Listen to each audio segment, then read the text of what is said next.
Reporter.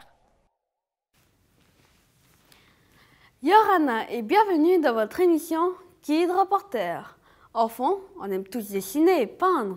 Les plus grands, seulement quelques-uns en font leur métier. C'est celui d'artiste peintre. Donc Kid Reporter en classe de CM2 à l'école Tamahana d'Aroué ont rencontré deux artistes peintres. Un premier à son exposition et l'autre à son atelier. Ils ont même appris à fabriquer leur propre peinture. Regardez. Yorana, nous sommes les Kids Reporters. Aujourd'hui, nous allons vous parler d'un métier un peu particulier, celui d'artiste peintre. Nous allons vous présenter deux artistes au style très différent. Bernie, l'artiste aux pigments naturels. Et lui de Vienne qui fait plutôt de la peinture réaliste. Mais avant cela, quelques rappels sur les principaux types de peinture. Il existe de nombreux types de peinture, mais toutes ont la même base, c'est-à-dire qu'elles associent trois ingrédients. Des pigments de couleur, d'origine naturelle ou synthétique. Un pigment se présente sous la forme d'une poudre de couleur finement broyée. Un diluant, comme l'eau pour l'aquarelle, la gouache ou l'acrylique, ou de l'essence de térébenthine pour la peinture à l'huile. Et un liant qui va coller la peinture, comme la gomme arabique. Avant, au Moyen-Âge, on utilisait du jaune d'œuf. Éventuellement, on ajoute une charge, comme pour la gouache, une sorte de craie qui permet d'avoir des couleurs beaucoup plus vives. C'est donc en changeant ou en ajoutant certains ingrédients qu'on obtient des types de peintures différents. Les peintures ne sèchent pas toutes pareilles. Pour l'aquarelle et l'acrylique, c'est l'eau qui s'évapore. Et le pigment reste prisonnier à l'intérieur du papier. Alors que l'huile, elle ne s'évapore pas. Elle durcit et emprisonne le pigment. Elle met donc plus de temps à sécher. Allons rencontrer un artiste peintre qui utilise la peinture à l'huile, Louis de Vienne. Chaque année, il expose le fruit de son travail à la Galerie du Chevalet. Bonjour, oui, bonjour. Est-ce que tu peux nous faire visiter ton exposition ? Bien sûr. Alors aujourd'hui, vous êtes en train de voir ma 20e exposition à la Galerie au Chevalet. Et cette année, je présente à peu près 45 tableaux. Des tableaux qui racontent la vie polynésienne. Louis de Vienne se décrit comme un peintre classique. Il utilise de l'huile, de la toile et il fait une peinture figurative. C'est-à-dire qu'on reconnaît ce qu'il y a sur le dessin, à la différence de la peinture abstraite. Mais Louis utilise un outil bien particulier. Vas-y, regarde, promène-toi. Ici, est-ce que tu as fait avec tes doigts ? Oui, partout. Tout le travail que tu peux voir sur cette toile, même sur les autres toiles, tout est fait avec les doigts. Toi, j'écrase comme ça, je pousse la peinture, je l'étale.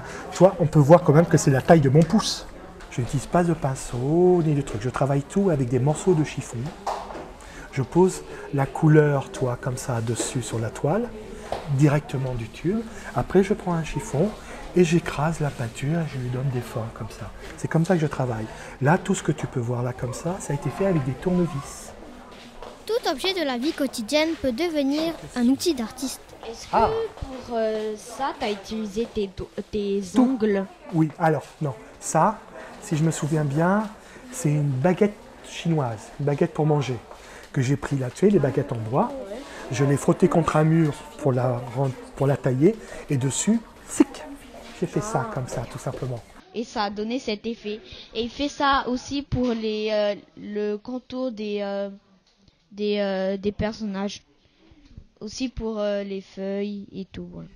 Lorsqu'un tableau est vendu en galerie, il est présenté sur un cadre. Mais ça, ce n'est pas le travail du peintre. Qui a fait les cadres ? Alors les cadres, c'est la galerie. Est-ce qu'on peut aller les voir ? Bien sûr. Regarde, va poser la question à Joseph ou Valérie, qui sont les encadreurs de mon travail. Eux, ils vont t'expliquer pourquoi ils ont fait ce choix-là. Comment vous choisissez les cadres ? Alors, pour choisir les encadrements, on attend d'abord que l'artiste ait fini une grande partie de sa collection. Et après, on fait plusieurs choix. Celui qu'on a choisi pour l'artiste pour de Vienne, il est assez sophistiqué. Parce qu'en fait, il y a plusieurs étapes. Un premier cadre tout simple qu'on appelle une caisse américaine, du raffia tressé dans le fond, un vernis de protection et sur le bord une baguette. On a choisi une baguette dorée, c'est pas dans les habitudes de l'artiste, mais on a pris pour que ça fasse un côté ancien, pour montrer que ça fait 20 ans que l'artiste travaille avec nous. Où est-ce que vous faites les cadres? Ah, en fait, ici c'est la partie galerie et juste à côté on a la partie atelier. Alors il y a plusieurs tables de travail. Ensuite, pour couper les baguettes, ils se servent de cette machine qui est là, qu'on appelle une guillotine. Et ça sert à couper les baguettes bien en angle. Et ensuite, quand les baguettes sont coupées, ils viennent sur cette machine qui est là, qu'on appelle une assembleuse, et qui agrafe la baguette par en dessous. Et voilà le résultat. Le cadre doit aussi se marier avec les couleurs. Et cette année, l'artiste a utilisé plus de jaune que d'habitude. En effet, à cause du Covid, il ne pouvait plus se fournir en nouvelles couleurs. Alors l'artiste s'est adapté. Je me suis dit aussi surtout, débrouille-toi avec ce que tu as. Si tu as envie de travailler, débrouille-toi avec ce que tu trouves. Alors, je ne sais pas si j'ai trouvé des solutions, mais apparemment, les gens pensent que oui. Rappelons que pour faire toutes les couleurs, on a besoin seulement de 3 couleurs. Le jaune, le magenta et le cyan. En les associant, on obtient d'autres couleurs. Ce sont les couleurs secondaires, comme le violet, le vert et le orange. Et en continuant les mélanges, on obtient des couleurs à l'infini. Est-ce que tu peignais déjà quand tu étais petit? Alors, quand je m'ennuyais, parce que je m'ennuyais à l'école, comme tous les enfants, et ça m'arrivait de dessiner comme les enfants. Et je voyais que mes dessins plaisaient.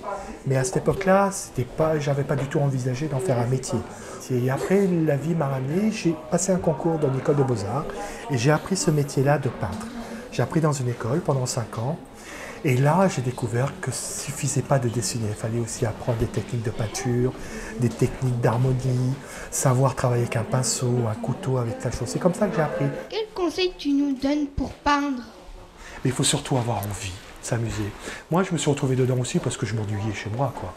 Il n'y avait pas comme vous, maintenant vous avez plein de moyens pour passer le temps, des iPads, des jeux. Moi, je suis d'une génération où ça n'existait pas tout ça. Alors, on n'avait que les livres ou dessiner. Et moi, je me suis mis à dessiner, c'est surtout ça. Mais l'envie de s'amuser, pas l'envie, il ne faut pas que vous ayez l'idée de montrer ou d'envie. Amusez-vous avec. Prenez vos pinceaux, prenez vos crayons, prenez vos bouts de charbon, prenez vos allumettes et peignez, amuse-toi, dessine. Et si les gens râlent, c'est pas grave, t'as fait quelque chose au lieu de rien faire. C'est ça qui compte. Hein? Ok? Bravo. Lâchez pas. Merci Louis pour tes conseils. Et si on fabriquait notre propre peinture? Pour le second volet de notre guide reportage, on vous propose de nous suivre à Montréal. Pour rencontrer un autre artiste peintre, Bernard Berby, que tout le monde appelle Bernie. Cet artiste étonnant, ancien mécanicien à avion, fabrique sa propre peinture. Mais comment, dans son atelier, Bernie va nous partager quelques-uns de ses secrets. Bonjour Bernie. Bonjour les enfants. Est-ce qu'on peut visiter ton atelier? Oui, bien sûr. Regardez, entrez, il n'y a pas de porte. Bienvenue dans mon atelier. En fait, vous voyez là, c'est la table en fait sur laquelle je travaille. Je peins souvent à plat comme ça, ou des fois même carrément par terre. Et donc je vais vous montrer par exemple cette peinture. Vous voyez qui est faite avec la même technique que vous avez utilisée vous, c'est-à-dire avec du charbon pour le noir et de la terre. Après, je vous ai sorti aussi une grande peinture. On va peut-être pas pouvoir la voir en entier. Je crois qu'il est un grand. Alors attendez, je vais essayer de faire un créneau. Alors non, ça c'est tout fait avec du tissu.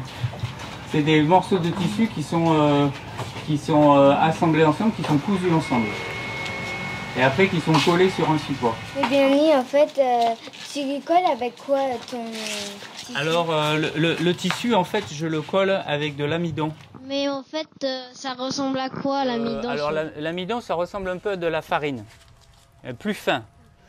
C'est le gluant du... Voilà, c'est ça. Ici, ce sont des paréos. Ce sont des paréos, voilà. Donc qui sont teints. Alors vous voyez, à chaque fois, ils sont teints avec la même plante. C'est-à-dire que ce sont des feuilles de miconia.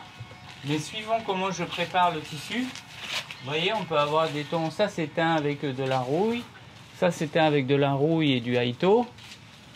Et celui qui est bleu, là, c'est juste de la teinture de la feuille elle-même, quoi. Bernie, ouais. Pourquoi tu fais pas tu fais que des peintures naturelles? Pas des peintures comme l'acrylique? Bon, j'en ai fait beaucoup de l'acrylique et de temps en temps j'en fais encore. Mais moi ce que j'aime bien pour moi c'est un peu comme une chasse au trésor. Vous voyez quand vous faites quand vous fabriquez, vous faites les potions, tout ça, bah, c'est rigolo quoi. Je sais pas si c'est la bonne réponse. Mais... Est-ce que tu fais aussi des sculptures? Alors, des sculptures un petit peu, mais là j'en ai pas, mais par contre je vais vous montrer quelque chose qui ressemble quand même un peu à une sculpture. Naturel ou industriel? Naturel, attendez, je vais le chercher. Voilà. C'est une planche de surf. Ça? Tu l'as fait avec des motifs? Voilà, c'est moi qui ai fait les motifs.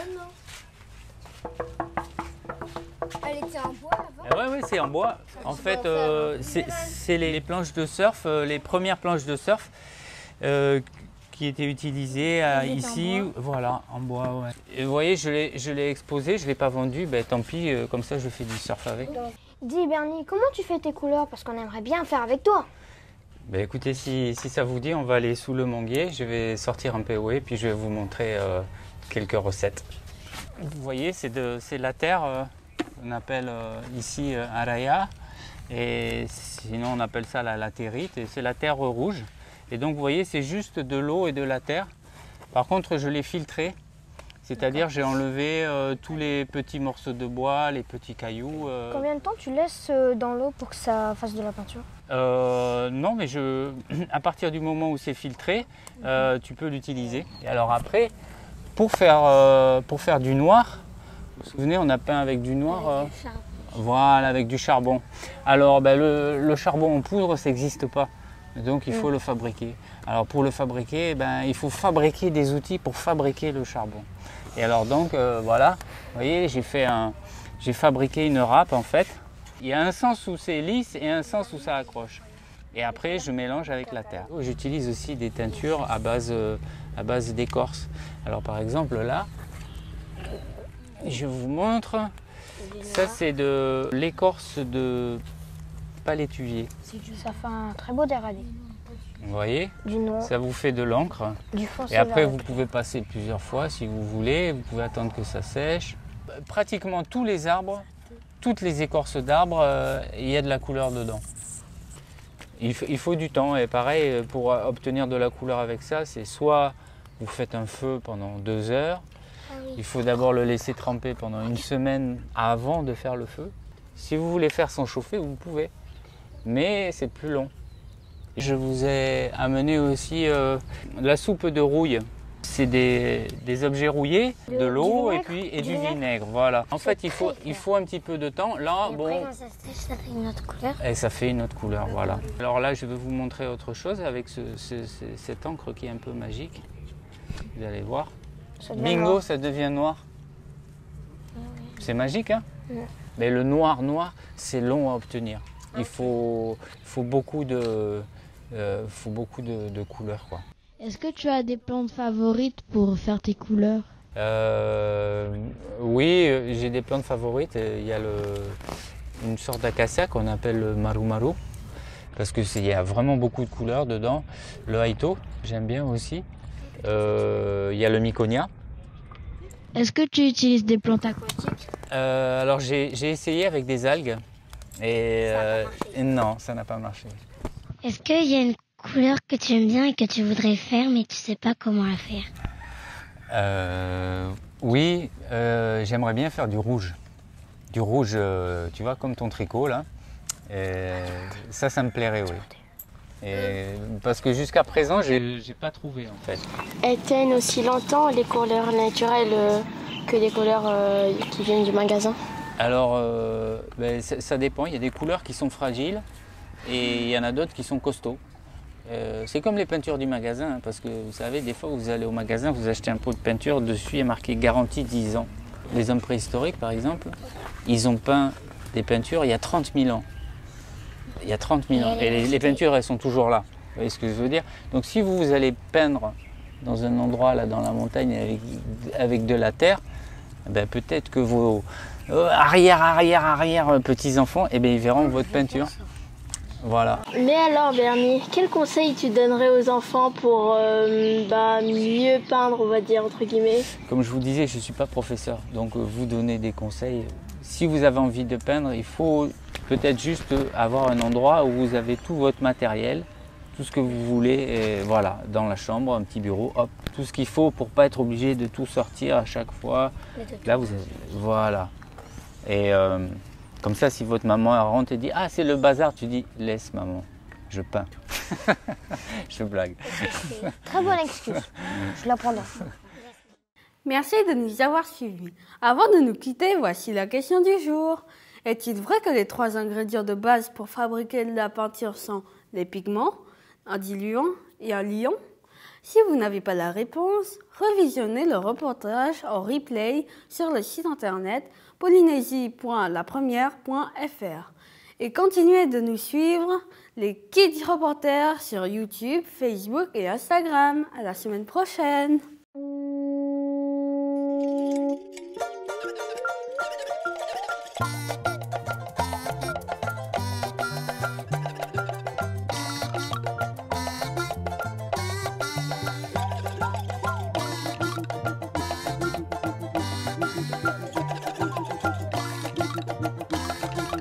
Nous sommes les Kids Reporters.